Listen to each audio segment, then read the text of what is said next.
नमस्कार, बादल खबर में स्वागत बाटे।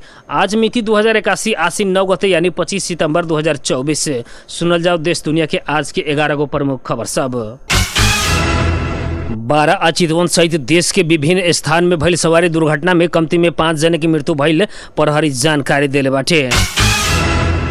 12 जीतपुर सिमरा उपमहानगर पालिका 3 बजनी चौक स्थित सड़क में पथलैया से बिरंज के तरफ जा रहल हाल नंबर न खुलल स्कॉर्पियो के ठक्कर से पैदल यात्री वह जगह के रहे वाली वर्ष 65 के रत्न कुमारी सुवेदी के मंगलवार संझिया मृत्यु भइल बाटे। ठक्कर से गंभीर घायल भइल उनकर एलएस न्यूरो अस्पताल परवानीपुर में इलाज के क्रम में मृत्यु भइल बाटे। अभी फरार स्कॉर्पियो ड्राइवर के प्रहरी खोजी कर रहल बा। ऐसे ही 12 निजगढ़ नगर पालिका 12 स्थित सड़क में प्र 203006 पर 2780 नंबर के मोटरसाइकिल अनियंत्रित होके काल दोपहरिया दुर्घटना भइले पर चलौनिहार उहे नगर पालिका 13 रहे वाला 25 वर्षीय सुरेंद्र घलान की घटनास्थल में मृत्यु भइल बाटे। साथ ही दुर्घटना में घायल भइल मोटरसाइकिल में सवार एक जने के सामुदायिक प्रसूति गृह अस्पताल निजगढ़ होते थप इलाज के खातिर नेशनल मेडिकल कॉलेज बीरगंज परसा भेजल गइल बाटे।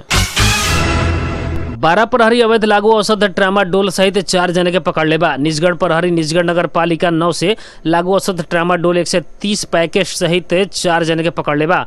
पकड़ाए वाले में निजगढ़ नगर पालिका 9 कैंपस चौक पर रहे वाला प्रेम बहादुर पाखरिन के मेहरारू अंदाजी वर्ष 60 के फूलमाया पाखरिन, निजगढ़ 8 बुध चौक रहे वाली वीरेंद्र मुक्तान के बेटा अंदाजी वर्ष 19 के विवेक लामा मुक्तान, निजगढ़ नगर पालिका 3 सिंगौल रहे वाला जीत बहादुर जिम्बा के बेटा अंदाजी वर्ष 24 के रेमन जिम्बा आ भक्तपुर जिला चंगू नारायण नगर पालिका 6 पीपल बोट के कृष्ण बहादुर बल तमांग के बेटा अंदाजी वर्ष 31 के लेख बहादुर बल तमांग रहल बानी। निजगढ़ 9 के प्रेम बहादुर पाखरिन के घर में लागू औषध के किन बेच हो रहल कह के सूचना के आधार में इलाका प्रहरी कार्यालय निजगढ़ से पुगल टोली उनकर घर के मुर्गी आ बकरी के घर में खान तलाशी कैले पर उजर बोरा आ करिया प्लास्टिक के झोरा में लुका के राखल अवस्था में ट्रामाडोल 130 पैकेट 1300 पीस सहित उन लोग के यह बीतल एतवार के दोपहरिया नियंत्रण में लिहल इलाका प्रहरी कार्यालय निजगढ़ जानकारी दिले बाटे। पकड़ाए वाला सबके जिला अदालत 12 में पेश करके 8 दिन के म्याद लेके आगे अनुसंधान हो रहल निजगढ़ प्रहरी जानकारी दिले बा।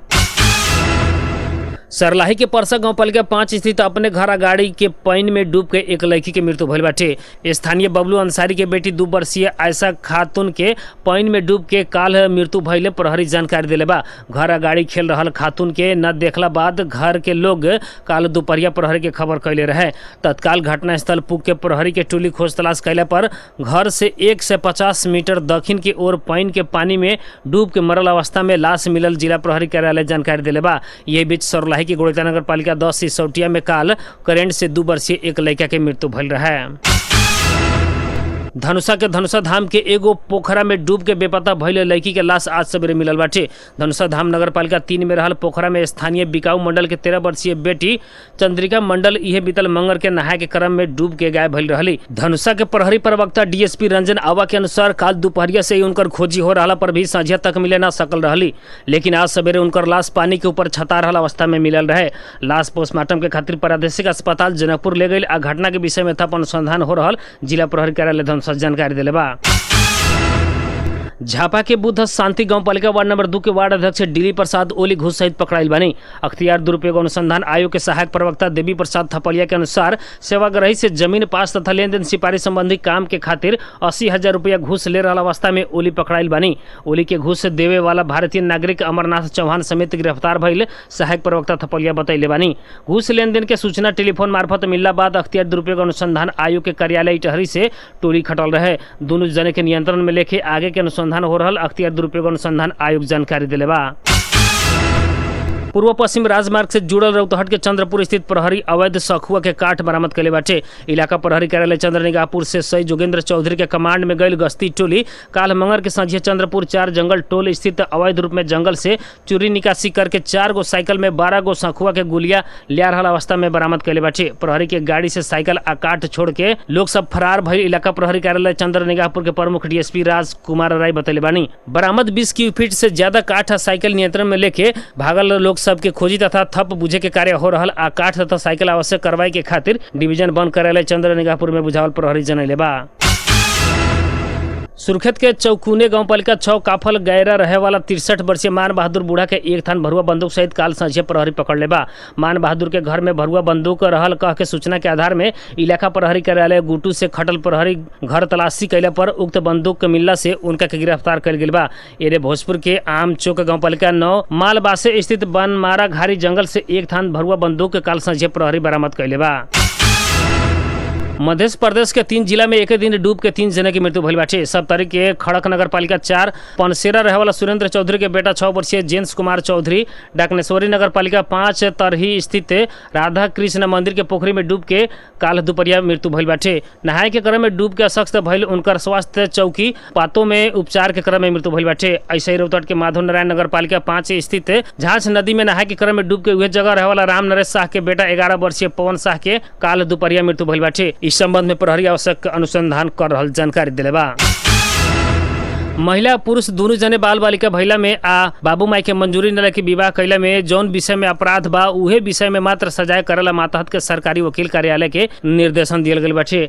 महान्यायाधिवक्ता रमेश बड़ाल से मातहत के सरकारी वकील कार्यालय के ऐसा निर्देशन दिले बानी। वहाँ के अभिभावक के मंजूरी न लेके भाग के विवाह कैल बाल बालिका के हक में बालक के शरीर बंधक तथा अपहरण जबरदस्ती करनी एकीकृत कसूर जैसन विषय में जाहिरी पड़े वाला अभियोजन करे के अभ्यास देखल गइला में वैसा न करके जौना विषय में अपराध कैले बा उहे विषय में मात्र सजा करे के निर्णय करके निर्देशन दिहल जानकारी देनी। प्रेम में पड़ के भाग के विवाह कैल अवस्था में बालक के शरीर बंधक जबरदस्ती करनी अपहरण जैसन बहुत ऐसन विषय में मुद्दा पहले से लागत रहे। नेपाल बार एसोसिएशन आंदोलन के कार्यक्रम घोषणा कैले बा। बार से आज एक विज्ञप्ति जारी करत आंदोलन के कार्यक्रम घोषणा कैले बाटे। सर्वोच्च अदालत के बार बेंच समन्वय समिति के बैठक में भइल सहमति अनुसार न्याय परिषद नियमावली में सर्वोच्च अदालत के बार बेंच समन्वय समिति के बैठक में भइल सहमति अनुसार न्याय परिषद नियमावली में भइल संशोधन के संबंध में समाधान निकाले के समय व्यवस्था कैल कहत बार आंदोलन के कार्यक्रम घोषणा कैले बाटे। जितिया पर्व के अवसर में मोतिहारी विधानसभा क्षेत्र के लक्ष्मीपुर कटहरिया गांव में पोखरा पर नहाए के क्रम में डूबला से 3 लड़की के घटना स्थल पर ही मृत्यु भइल बाटे। घटना छावड़ादानो प्रखंड के पकड़िया गांव के शिव पूजन राम के 2 बेटी मंजू और रंजू कुमारी तथा लक्ष्मीपुर निवासी परमानंद बैठा के बेटी रीमा के मृत्यु भइल बा। बादल खबर में मौसम संबंधी जानकारी। रेडियो बादल 89 मेगाहर्ट्ज सिमरौनगढ़ 12 आ रेडियो धड़कन FM 91.8 मेगाहर्ट्ज गोड़ैता सरलाही द्वारा मापन कयल गेल अनुसार सिमरौनगढ़ गोड़ैता लगायत आसपास के क्षेत्र के अभी के न्यूनतम तापक्रम 27 डिग्री सेल्सियस रहल बा। ऐसे ही आज सवेरे 29 दोपहर 31 डिग्री सेल्सियस रहल रहे। आज रात में 27 डिग्री सेल्सियस तापक्रम रहे के अनुमान कयल गेल बाटे। ऐसे ही आज सवेरे 5:55 पर बेर उगल रहे तो संझिया 5:58 पर बेर डूबल बा। आज के खातिर बादल खबर इतने। फेरू बिहान देश दुनिया के मुख्य खबर लेके आबे करम। तब तक विदा दी, नमस्कार।